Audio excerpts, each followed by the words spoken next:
First of all, the shout outs. Oh my gosh. I have to shout you all out because last night during Courtroom Insider, the East Idaho News YouTube channel hit 500,000 subscribers on my birthday during Courtroom Insider. Did you all plan that? Because that really, I didn't realize that until last night late. Like after I was all done and getting ready for bed, I checked. And I just have to thank you all so much. When we launched East Idaho News 10 years ago, I was told by some people, don't worry about YouTube because YouTube will take people away from your website. And you want people to go to East Idaho News, you don't want them to go to YouTube. Well, you came to YouTube, and I said, no, we got to do YouTube. We have to do YouTube. Look at the number today, you guys. Right now, 501,337. So just today, we gained 1,300 new subscribers. I don't know where you all are from, but it's amazing to me. Oh, hey, look, that happened live. We just gained one more. So thank you. If you're watching and you haven't subscribed and you hit the button, that number might go up.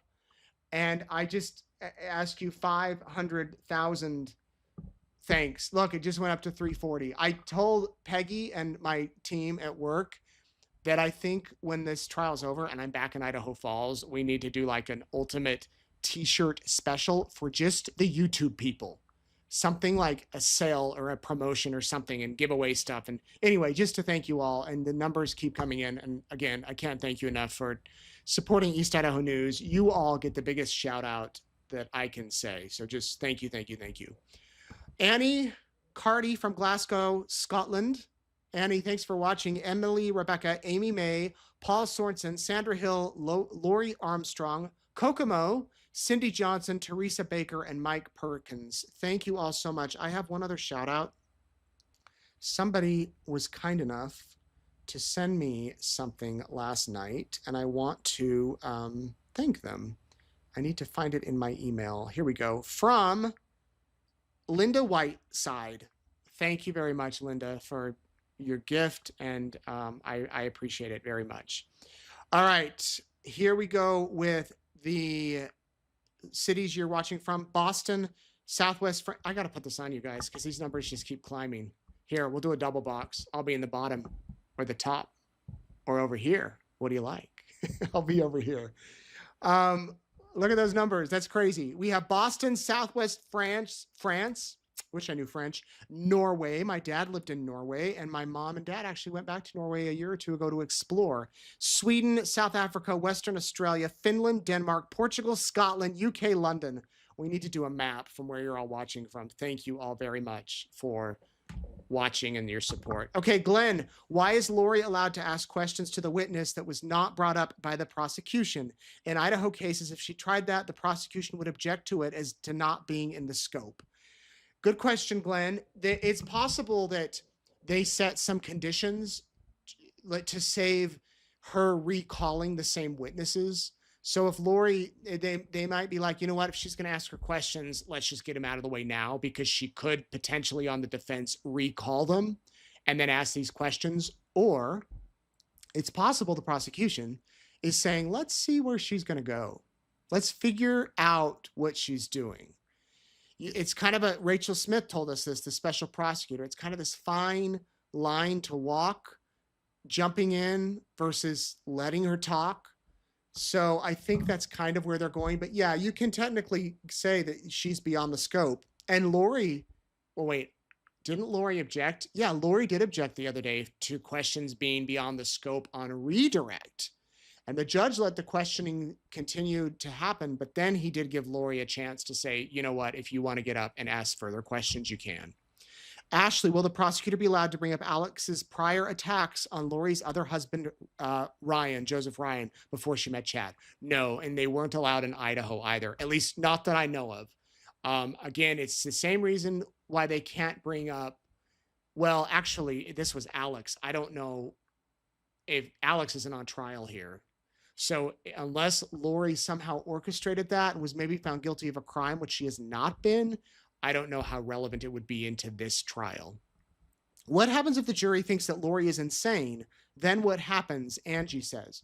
Well, If the jury gets back there to deliberate and they say she's clearly insane or mentally unstable, and some of the jurors say, I cannot find her guilty because of that, and the rest of the jurors are like, no, she's guilty, and they argue long enough or discuss it, it could be a hung jury, and then there'd be a whole new trial. Or her defense is not insanity, it's not being mentally ill. Competency has never been an issue in this trial. So they have to make a decision putting that aside, that in Idaho, and I believe it's in Arizona too, but in Idaho, the rules are very simple. To be competent, you have to understand the charges against you. You have to assist in your defense. That's it. Lori clearly understands the charges, and she clearly is assisting in her defense as she's running it. So I don't know how that whole thing could come into play. Is Lori standing at the podium or leaning? From my view, she isn't standing up straight, but kind of looks like she isn't able to stand straight. She is leaning on the podium. She leans to the right, kind of with her back this way. I don't know. I mean, I don't know if I've ever seen her stand for a long period of time. When she walks in, she walks normal. I imagine that belt she's wearing might be a little heavy. That's why I believe she untucks her shirt and jacket to kind of cover it up. So it's possible that she is leaning because of the weight of the belt, but that's just my speculation. But yeah, she does lean. Does Lori tend to turn away from the jury when she's at the podium? Yeah, someone just asked that. It seems that she's turning her back, or at least her shoulder is turned away from the jury.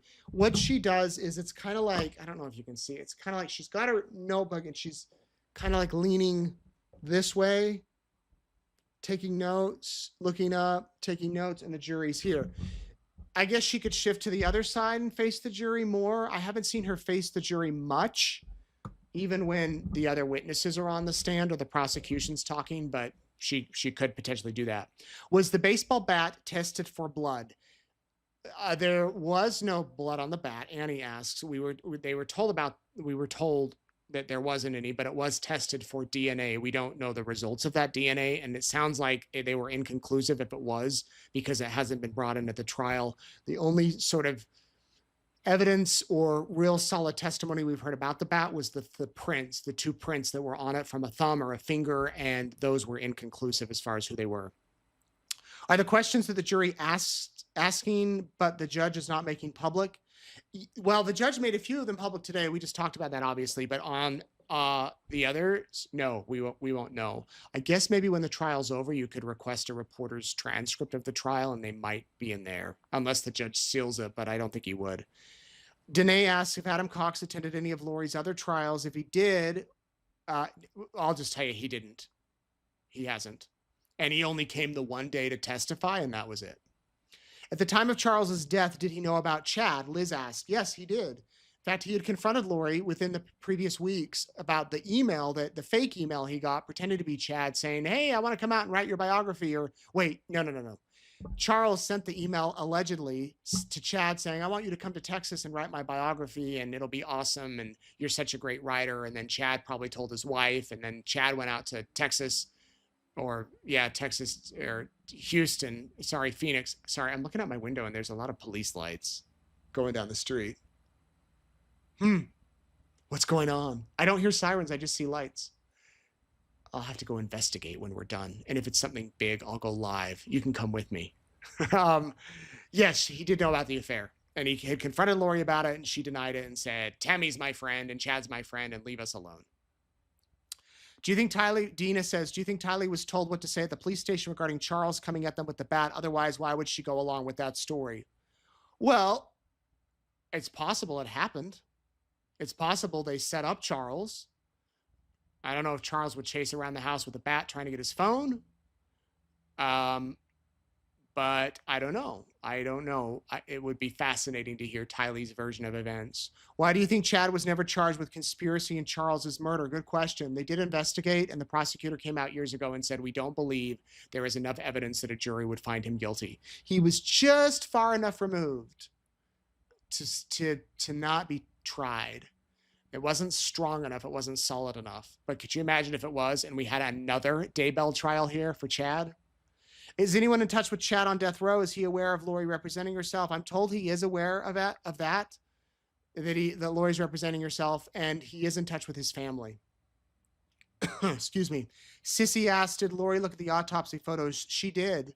From what I could see, she did. In Idaho, she did not look at the autopsy photos of her children or Tammy. But, well, maybe she looked at Tammy. I know she did not look at her kids. Angel says, I'm wondering if this trial, after the trial, you could follow up with the Chandler police in regard to Charles's phone. Did they not search his recent texts and calls? If they did, why didn't they feel they needed to speak with Adam or Nancy Joe, especially consider Adam's last text was, they are planning something? That's a good question. I could ask that and see. Yeah, that would be good to find out. Good idea, Angel. Jody says, I'm curious your thoughts about the differences between Idaho juries and in Arizona. Seems like Arizona has issues with the jurors arriving late, texting on their phones, talking between themselves. Well, many people have noticed that, and it's very different. Here, it's far more relaxed, not as strict. The jurors park at a off-site from what I hear, and they do come in, but not all together. It's just like a jury bus. There's so many jurors. There's a massive juror room in the courthouse on the bottom floor that potential jurors show up for. They go on their own at lunch. They go home on their own. They're not, it's different. You're right. They're allowed to have their phones.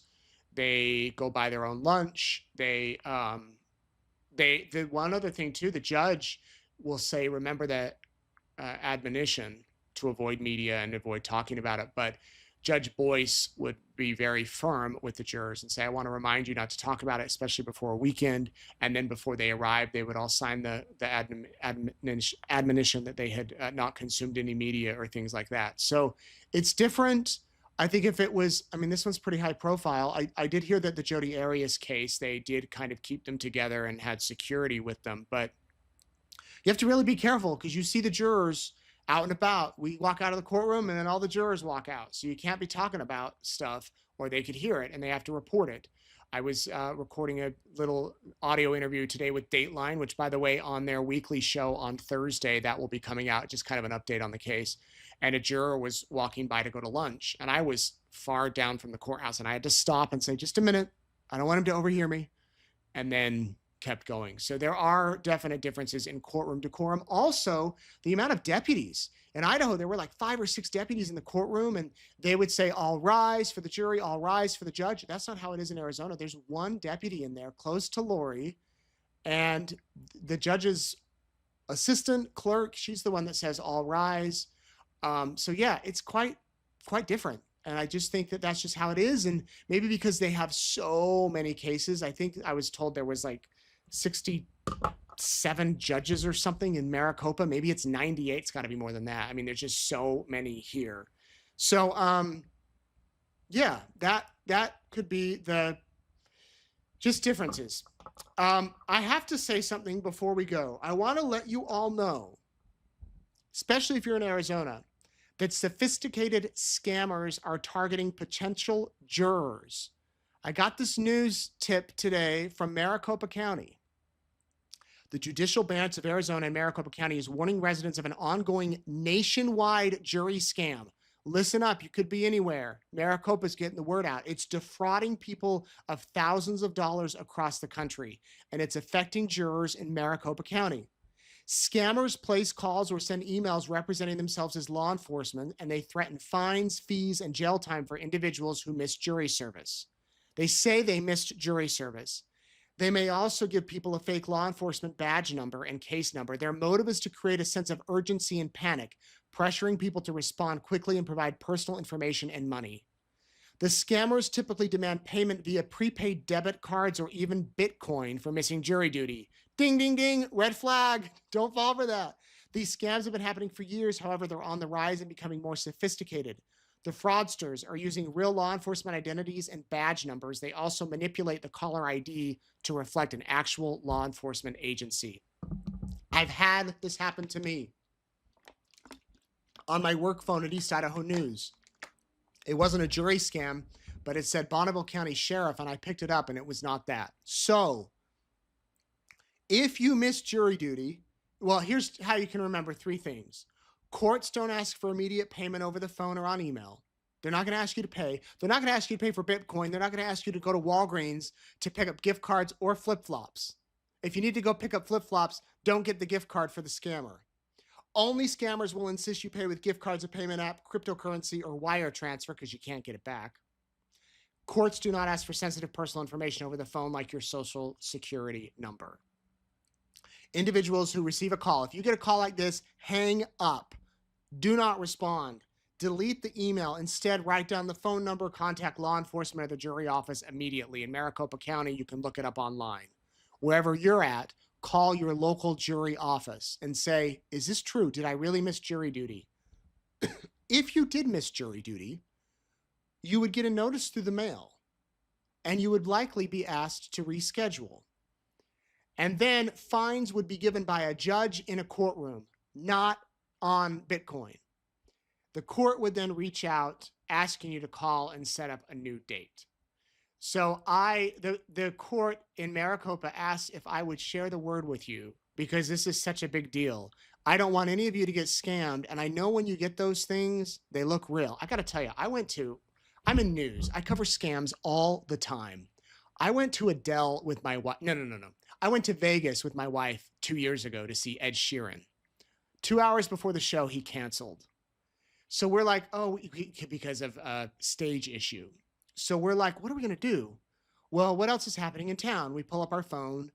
Adele is playing. We're like, maybe we can get tickets to Adele if it's cheap.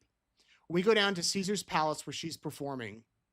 Sold out. We go up to the ticket box office. They're like, nope, no tickets. I tweet on my X account, my verified X news account. Hey, anybody in Vegas happen to have tickets for Adele tonight? Something like that. Hoping one of you might be like, yeah, I got some extra. I send the tweet. About 5 minutes later, I get a DM. Hey, my friend has 2 tickets for Adele in Vegas. Do you want them? For $500 each. And I'm like, oh my gosh, I'm not spending $500 on tickets. And the person sends me a screenshot of movement that says, here are the seats. And they show me the seats on the thing. And I look and I'm like, oh, those are pretty good seats. They're up front. And she goes, there's 2 together. And I said, I really don't want to pay $500. And she's like, well, what's the most you'll pay? I'm like, maybe $300 each. And Erica's like, we're not paying that for Adele when we had just paid like $99 for Ed Sheeran. But we were in Vegas. I'm like, oh, let's see. So they say we can do $300. The concert's starting in 10 minutes. I'm like, okay, will you take Venmo? They said, we don't take Venmo, we take Zelle. I've never used Zelle. I'm like, I don't have Zelle. I'm not going to use Zelle. And they're like, well, let me check if we can take Venmo. And then they're like, do you want the tickets or not? I have other people that want them. It's creating a sense of urgency. Concert starting in 10 minutes. These are really good seats. Meanwhile, we're walking back to Caesar's Palace because once I get the tickets, we're going to go in the arena. We walk back. We're standing in front of the arena. And there's a lady there that's like, are you guys looking for tickets? I have one. Do you want one? I'm like, no, I think I have someone that bought 2. She's like, wait. Do not do that. If you do that, if someone really had 2 tickets to sell on the 4th row, they're not going to be $350 and they're going to be here trying to get rid of them to all these people waiting to get tickets. And I was this close. If it had been Venmo, I would have probably sent the money and my wife would have killed me and I would have been so upset because we would have lost the money. And it was a scam. It was a scam. So I say that for scam awareness tonight. Don't end up in court. Don't lose your money. I have covered so many sad stories, especially elderly people. You get those calls and you worry that you're in trouble with the law. And I just have to say, be alert, be attentive. If someone calls and says, jury duty, you missed it, give us money, don't listen to them. Go buy whatever you want at Walgreens. Don't get gift cards for scammers. And if it's a hot day, you might want to get flip-flops somewhere else. Look at our live count, guys. It went up during the show. 501-578. Thank you for following. Thank you for watching. We'll be back tomorrow. I do want to let you know that you can follow me on all the platforms. I'm trying to do better at Instagram. I post a lot of videos, and I try not to flood my personal Instagram with the work stuff because I want to kind of keep it maybe personal. But anyway, there's where you can find me. I'm on Facebook, X, and Eaton on the Instagram, and East Idaho News on YouTube. You all know where that is. Thank you all so much for watching. Went a little long tonight. Hope you don't mind with that. And we'll be back tomorrow. The live stream starts in the morning, and it's improved. Our signal will be much improved. Have a good night, everybody. Thanks for watching.